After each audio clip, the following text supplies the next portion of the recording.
এক সময় মালাকুল মউত আজরাইল তোমার সামনে সাক্ষাৎ হবে, সেদিন আর একটা সেকেন্ড তোমাকে সময় দেওয়া হবে না। যে যখন মারা যাবে তার কিয়ামত তখন থেকেই শুরু হবে। যুবক ভাইরা আমার, আল্লাহ বলেন প্রত্যেকটা মানুষের কিয়ামত আছে রে। যে যখন মারা যায় তার কিয়ামত শুরু হয়ে যায়। যেদিন মারা যাবেন আল্লাহ বলেন হিসাব নেওয়ার জন্য আল্লাহ পুনরায় আবার আমাদেরকে দাঁড় করাবে। আলোচনার শুরুতে একটা কথা বলছিলাম, আমরা কিন্তু এই পৃথিবীতে পরীক্ষা দিতে আসছি, ইয়াদ আছে না? পরীক্ষা দিতে আসছি। বলুন তো রেজাল্টটা কোথায় দিবে? রেজাল্ট কিন্তু পরকালে হবে। আল্লাহ কয় রেজাল্টটা দেখানোর জন্য আবার তোদেরকে পুনরায় আমি জীবিত করব। আল্লাহ বলেন সিংহায় যখন ফুঁক দিব সব ধ্বংস হয়ে যাবে রে। সব ধ্বংস হওয়ার পরে সর্বপ্রথম আমি আবার জীবিত করব ইসরাফিল আলাইহিস সালাতু ওয়াস সালামকে। আবার আল্লাহ বলবেন সিংহায় ফু মার। যেই মাত্র আরেকবার ফু দিবে ওই শেষের ফুয়ে প্রত্যেকটা মানুষের বডির ভিতরে আল্লাহ আবার রূহ দিবে। কাদা মাটির থেকে আবার রূহ পাইয়া মানুষগুলি মাটি গঠন হবে, আবার পুনরায় বডি গঠন হবে। কাদা মাটির থেকে আবার আপনি ওইটা দাঁড়াবেন। যেখানে দাঁড়াবেন, যেখানে বৈশা ওয়াজ শুনতাছেন সে জায়গাটাই হবে হাসরের মাঠ। যেখানে বই ওয়াজ শুনতাছেন এটা হাসরের মাঠ হবে। এই পৃথিবীটাকেই আল্লাহ হাসরের মাঠ বানায়া দিবে। কিন্তু এখনকার পৃথিবী আর তখনকার পৃথিবী একরকম নয় রে। তখনকার পৃথিবী আর এখনকার পৃথিবীর মধ্যে উল্লেখযোগ্য একটা বেশ কম থাকবে। এখন তো কত উঁচু উঁচু বাড়ি আছে, পাহাড় আছে, সাগর আছে, নদী আছে। তখন কিছুই থাকবে না, সমতল একটা মাঠের মতো। মানুষ সেখান থেকে ওইটা দাঁড়াবে। আর বিজ্ঞানী বলেন মানুষকে আমি কেন দাঁড় করাবো জানো নি?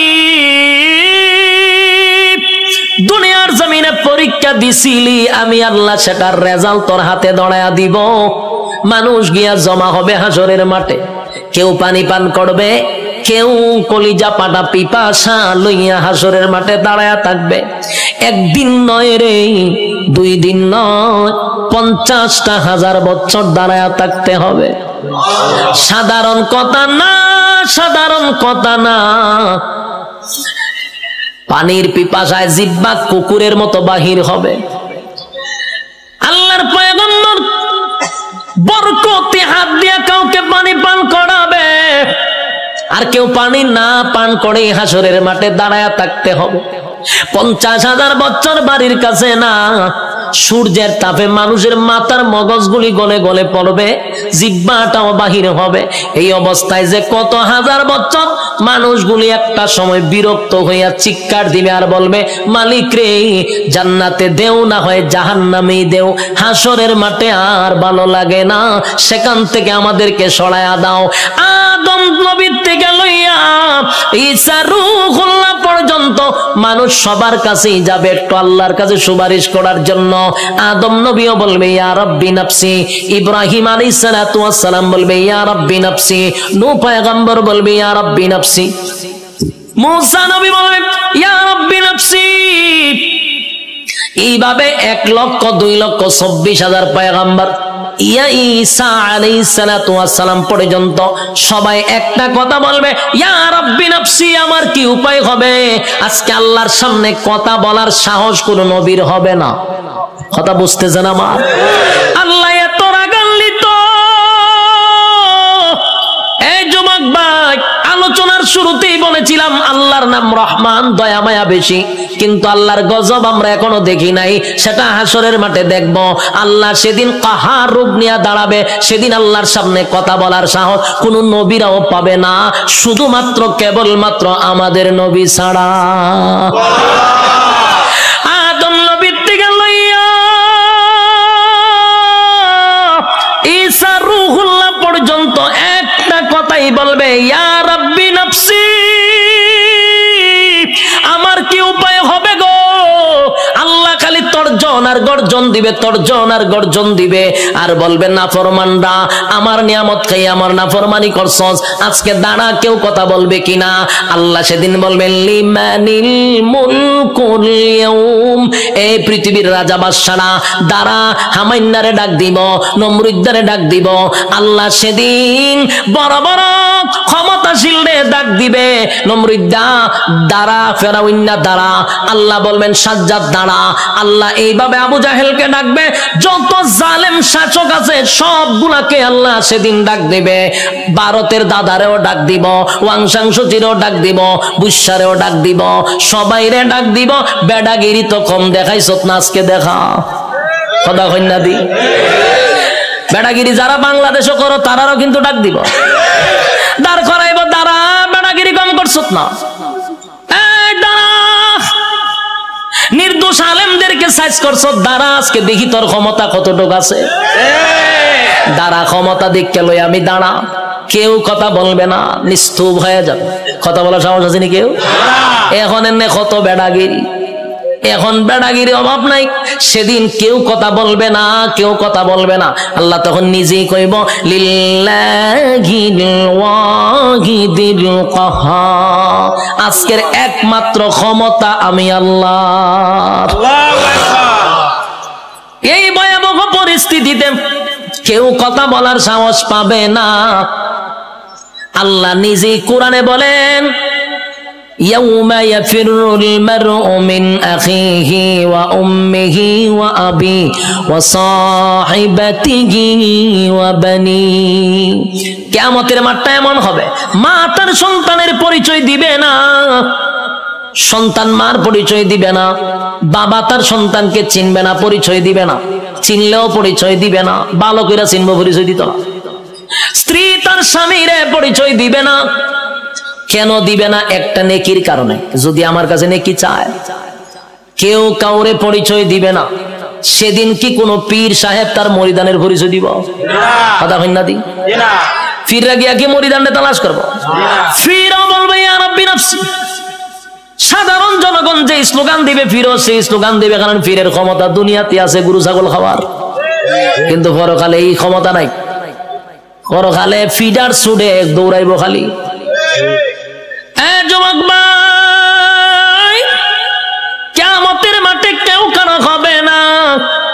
আল্লাহ সেদিন হিসাব নেওয়ার জন্য দাঁড় করাবে, একটা দল ডান দিকে আর একটা দল বাম দিকে।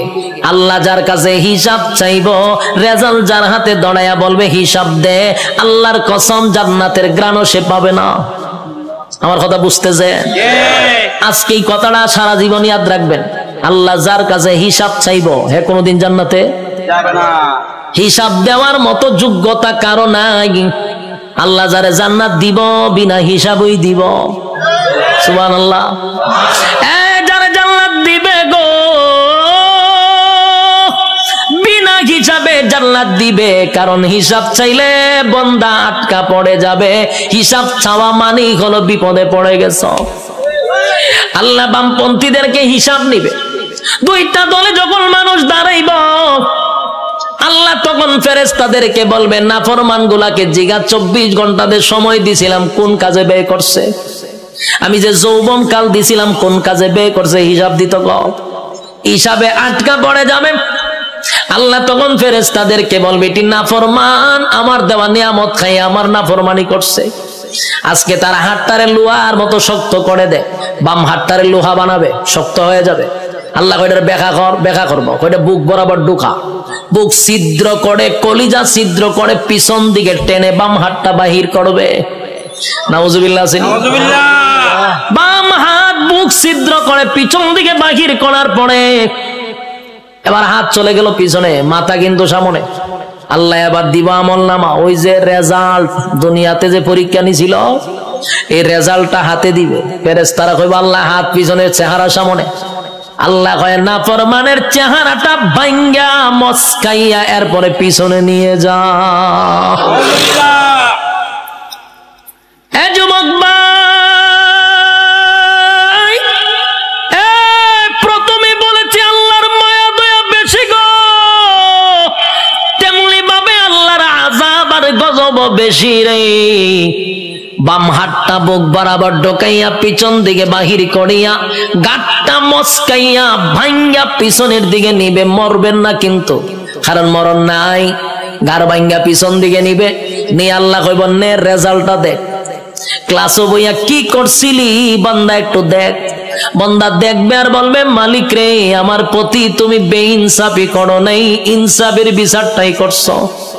কারণ সে দেখবে যা কিছু লেখা সব তার চোখের সামনে বাজবে। রাতের আধারে কি করছে, দিনের আলোতে কি করছে, সব লেখা। আল্লাহ একটা বাড়ায়া লেখে নাই, একটা কমায়া লেখে নাই। দেখ বান্দা, সেদিন আল্লাহ বলবেন এই নাফরমান আমার নাফরমানি করছে, এবার তাই মিজানের পাল্লা যাইব, এখানে আমল নামা হালকা হয়ে যাবে। এরপরে যাবে ফুলসিরাতের কিনারায়, সেখানে যাওয়ার পরে দেখবে জাহান্নামটা তার জন্য উত পেতে বসা। আমার কথা নয় গো, আল্লাহ কোরআনে বলেন ইন্না জাহান্নামা কানাত মিরসাদা লিত্তাগিনা মাআবা লাবিসিনা ফিহা আহকাবা লা ইয়াযুকুনা ফিহা বারদান ওয়ালা শারাবা ইল্লা হামিমান ওয়া গাসসাকা জাযাআও ওয়াফাকা। আল্লাহ বলেন ইন্না জাহান্নামা কানাত মিরসাদা, নিশ্চয় জাহান্নাম তোর জন্য উত পেতে বসা। লিত্তাগিনা মাআবা, সীমা লঙ্ঘনকারীদের জন্য জাহান্নাম। লাবিসিনা ফিহা আহকাবা, এ ভাই যুগের পর যুগ জাহান্নামে থাকতে হবে। লাবিসিনা ফিহা আহকাবা, যুগের পর যুগ সেখানে অবস্থান করবে। লা ইয়াযুকুনা ফিহা বারদান ওয়ালা শারাবা, আল্লাহ বলেন সেখানে কোনো পানির ব্যবস্থা করা হবে না, ঠান্ডা পানির ব্যবস্থা করা হবে না। ইল্লা হামিমান ওয়া গাসসাকা, তবে চিৎকার যখন পানির জন্য মানুষ করবে তখন আল্লাহ একটা পানি দিবে। এই পানিটা হবে তোর শরীরের রক্ত, তোর শরীরের পোষ, বিষাক্ত পানিটা পান করার জন্য দিবে।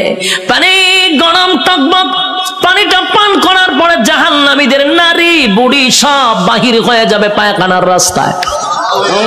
চিৎকার দিয়া বলবে মালিক,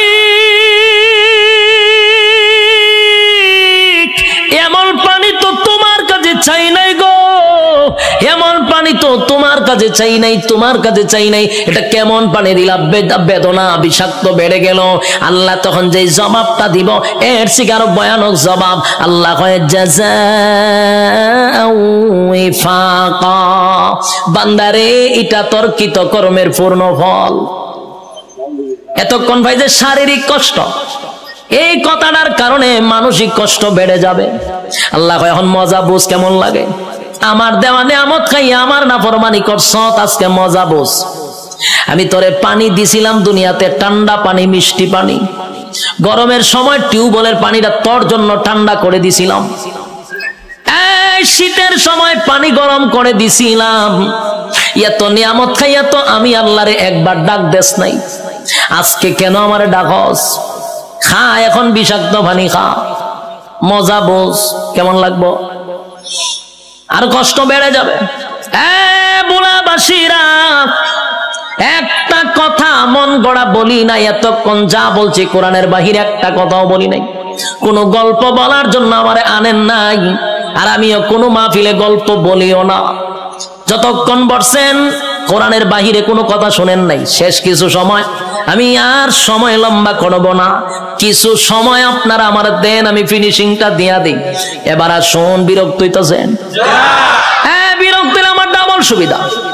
আমার মাথায় ব্যথা করতেছে, তারপর আপনাদের আগ্রহ দেখে ওয়াজ করতেছি, খারাপ লাগতেছে? বিরক্ত হইতেছে? কথাগুলি দিলের কান লাগায়া শুনেন। রব্বে কারীম কিন্তু হিসাব নেওয়ার জন্য আবারও দাঁড় করাবে, হিসাব নিবে, জাহান্নামে আপনার স্থান হবে। আল্লাহ কয় আমি তোরে নিয়ামত দিছিলাম আমার ইবাদত করার জন্য, গোলামি করলি শয়তানের, আমি আল্লাহর গোলামি করলি না। এখন মজা বুঝ, জাযাআও ওয়াফাকা। ছাইরা দিত না কিন্তু আল্লাহ। যুবক ভাই, এখন আসুন, একটা দল জাহান্নামে চলে গেল, আর একটা হলো ইল্লা আসহাবাল ইয়ামিন। আর একটা দলের কাছে আল্লাহ কোনো হিসাব চাবে না, বিনা হিসাবেই জান্নাত দিবে।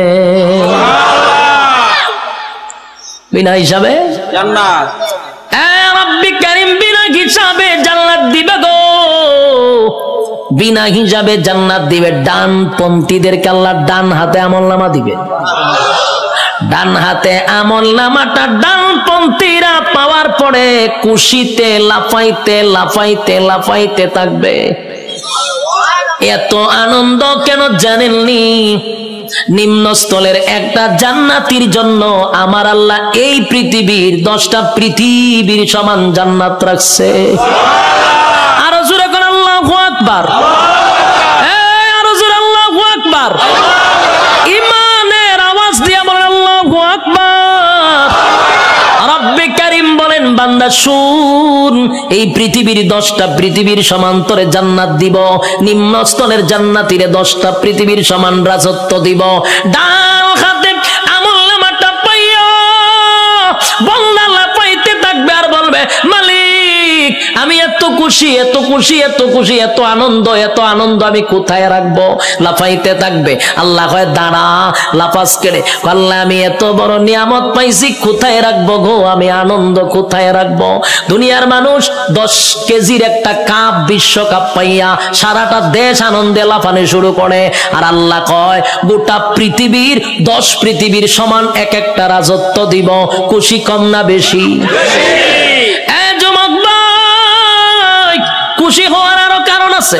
আল্লাহ বলেন জান্নাতি শুন, দুনিয়াতে যদি তোর আমি আমেরিকার প্রেসিডেন্ট বানাইতাম কিন্তু এক সময় তোর মরণ লাগতো। কথা হয় না? আমেরিকার প্রেসিডেন্টের মরণ আসেনি? বাংলাদেশে যারা রাজত্ব চালাইতেছে তার মরণ আসেনি? গোটা পৃথিবীও যদি রাজত্ব করত, জুলকারনাইন গোটা পৃথিবী রাজত্ব করছে, মরণ ছিল? বাদশা সুলাইমান গোটা পৃথিবীর রাজত্ব করছে, মরণ ছিল? নমরুদ্দা গোটা পৃথিবীর বাদশা ছিল, মরণ ছিল? বখতে নসর গোটা পৃথিবী রাজত্ব করছে, মরণ ছিল? তাহলে গোটা পৃথিবী রাজত্ব করলেও মরণ আছে রে। আর আল্লাহ বলেন 10 দুনিয়ার সমান একটা জান্নাতের রাজত্ব দিব, আর কোনদিন মরবি না।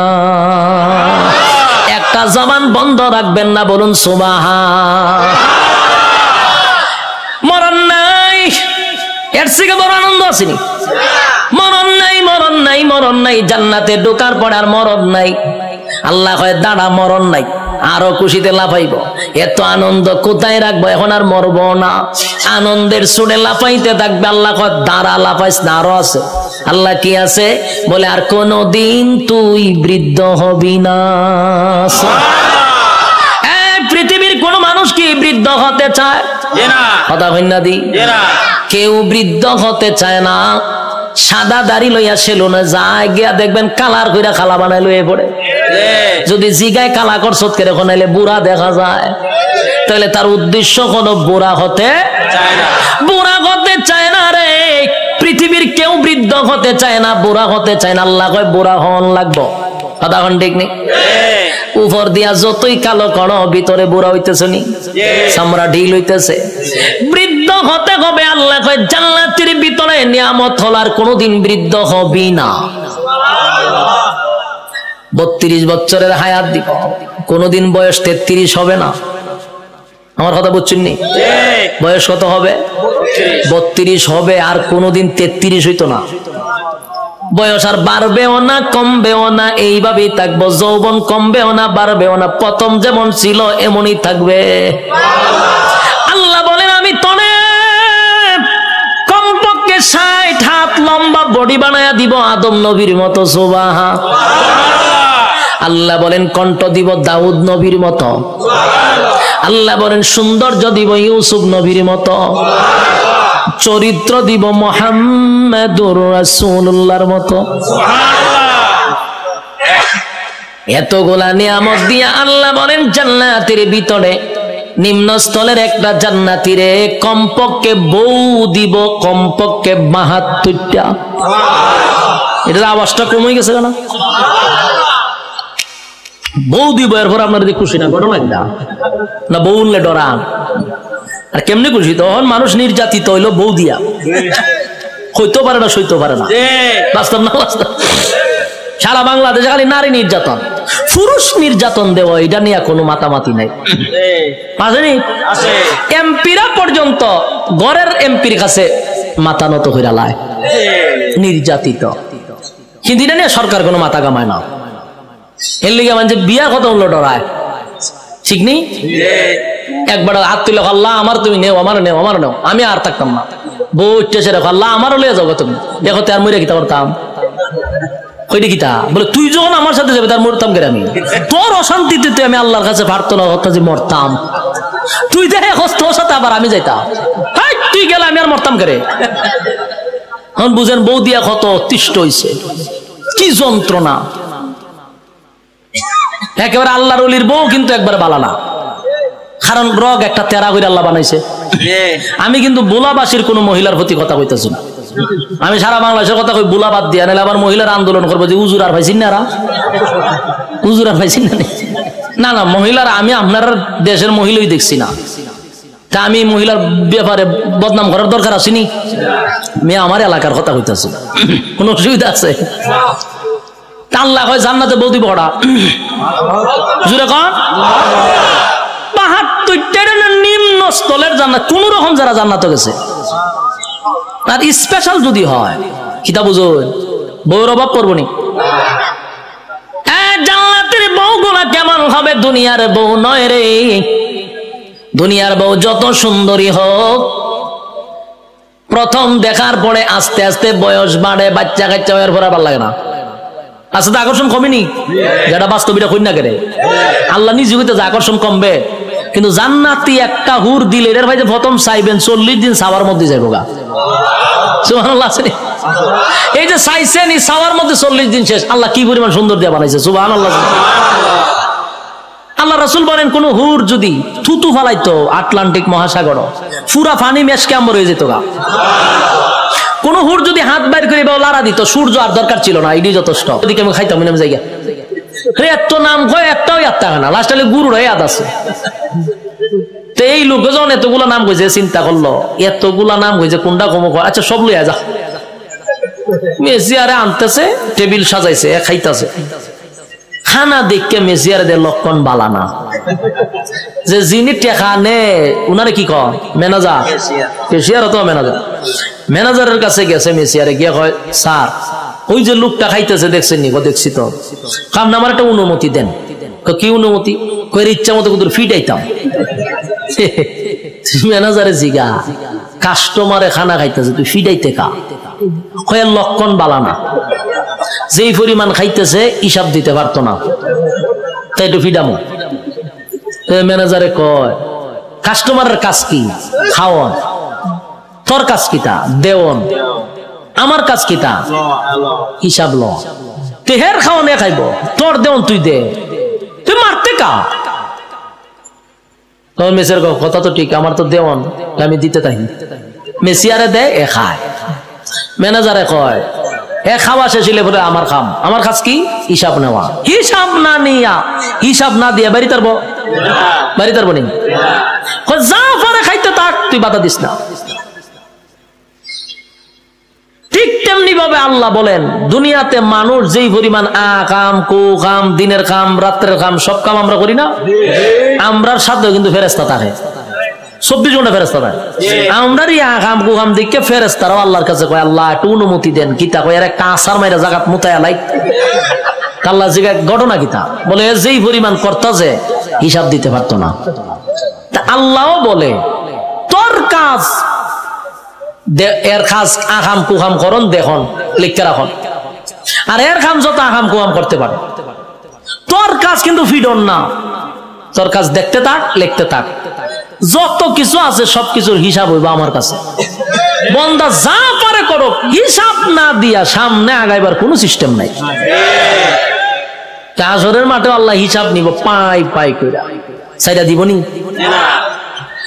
রব্বি কারীম বলেন প্রথম নাম্বার কথা হলো ফাহাসিবতুম আন্নামা খালাকনাকুম আবাসাও ওয়া আন্নাকুম ইলাইনা লা তুরজাউন। রব্বি কারীম বলেন এই অনর্থক বানাই নাই, অকারণে বানাই নাই। দ্বিতীয় নম্বরে আল্লাহ বলেন ওয়ামা খালাকতুল জিন্না ওয়াল ইনসা ইল্লা লিয়াবুদুন। রব্বে কারীম বলেন 2 নাম্বার হলো তোরে বানাইছি ইবাদতের জন্য। 3 নাম্বার আল্লাহ বলেন বান্দা তোরে বানাইতে গিয়া ওয়ালাকাদ কাররামনা বানি আদম, সমগ্র সৃষ্টি জগতের মধ্যে শ্রেষ্ঠত্ব দিছি। 4টা কসম করে বলছি বাংলা তোর থেকে সুন্দর আমি আল্লাহ কাউরে বানাই নাই, তোর থেকে সম্মান আর মর্যাদা আমি কাউরে দেই নাই। এরপর আল্লাহ বলেন এত কিছু দেওয়ার পরেও যদি তুই আমি আল্লাহর গোলামি না করস, ওয়ালাকাদ জারানা লি জাহান্নামা কাসীরাম মিনাল জিন্নি ওয়াল ইনস, আমি আল্লাহ আগুন দিয়া তোরে জ্বালাবো আর পোড়াবো। এরপরে রব্বে কারীম বলেন বান্দা শুন, ভালো করে শুন, এত নিয়ামত দিয়া তোরে ছেড়ে দিব না। আমি আল্লাহ কিন্তু পাই পাই পাই করে হিসাব নিব। কুল্লু নাফসিম বিমা কাসাবাত রাহিনা, প্রত্যেকটা মানুষ তার কৃত কর্মের জন্য আল্লাহর সামনে জবাব দিতে হবে। হিসাব ছাড়া ছেড়ে দিব না। রব্বে কারীম বলে হিসাব নিব গো, হিসাব ছাড়া আমি আল্লাহ কাউকে ছেড়ে দিব না। এই যে দুনিয়াতে যা করি সব হিসাব হবে। আল্লাহ বলেন শুন বান্দা, যখন প্রত্যেকটা মানুষের হায়াত শেষ হয়ে যাবে, মালাকুল মউত আজরাইল সামনে হাজির হবে, তার একটা কিয়ামত হবে। কি হবে? কিয়ামত কিন্তু 2 প্রকার, একটা হলো যার যার কিয়ামত, আর একটা হলো সমষ্টিগত কিয়ামত। কথা বুঝতেছেন? সাউন্ড একটু উঠান, একটু উঠান। একটা হলো যার যার কিয়ামত, আর একটা হলো সমষ্টিগত কিয়ামত। আল্লাহর রাসূল বলেন যার যার কিয়ামত সম্পর্কে বলেন মাম্মা তা ফাকাত কামাত কিয়ামাতুহু, যে যখন মারা যায় তার কিয়ামত তখন শুরু হয়। আমি যদি স্টেজে এখন মারা যাই, আমার কিয়ামত এখান থেকে শুরু হবে। আরেকটা হলো সমষ্টিগত কিয়ামত, সেই কিয়ামতটা হলো কিয়ামতে কুবরা, এটা বড় কিয়ামত। সেটা বাঁশির মাধ্যমে হবে। ইসরাফিল আলাইহিস সালাতু ওয়াস সালাম যখন বাঁশি ফু দিবে, আল্লাহ বলেন এই গোটা পৃথিবীর যা কিছু তোমরা দেখো বিশ্ব পরিস্থিতির পরিসমাপ্তি আমি ঘটায়া দিব। এটা হইল সমষ্টিগত কিয়ামত। ইদা জুলজিলাতিল আরদু জিলজালাহা, জমিনের মধ্যে তখন জালজালা শুরু হবে, ভূমিকম্প শুরু হবে। যখন যে একটা ভূমিকম্প হইছে 13 সেকেন্ড, 13 সেকেন্ডের ভূমিকম্পে সব শেষ হয়ে গেল। আর ওইটা যে শুরু হইব, ওইটা 13 সেকেন্ড না, 13 ঘন্টা না, এটা চলতেই থাকবে। পাহাড় গুলি তুলার মতো উঠতে থাকবে। বিল্ডিং তো দূরের কথা, পাহাড় উইরে উইরে চলবো। এই ভূমিকম্প থামবে না। কুল্লু মান আলাইহা ফান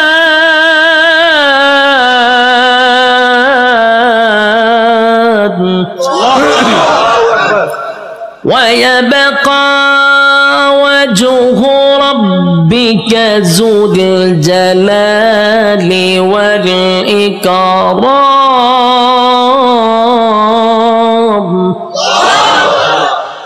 সব শেষ করব। এই অর্ডার কইও সাউন্ড বাড়ানোর দরকার। আমি একটু রিবাব আর ইকুটা তুলে দেন না, আমি চিল্লাইলে তো ইকু রাখবো। হালকা রিবাবের ভিতরে ইকুটা দেন।